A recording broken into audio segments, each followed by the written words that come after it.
Now, Hardin County does pretty good for the larger elections, and I would say 60% is pretty much a standard for us. Sometimes there's like a hot button issue and it will bring out people and you might get closer to 70%, but this was leaps and bounds above anything we'd ever done. Saying we were at like 70 to 80%.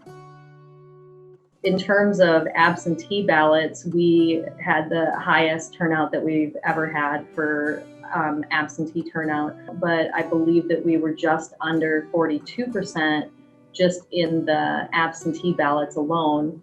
And then there was nearly the same amount in person.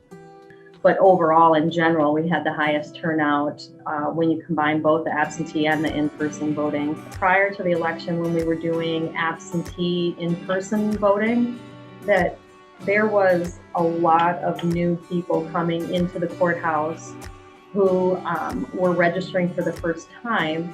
And these weren't all people in their 20s that you would assume would be registering for the first time. There were people in every age bracket, all the way up to an 84-year-old in Iowa Falls that showed up on election day and registered to vote and voted for the first time. It was all across the board, and it was pretty commonplace to have that at each location.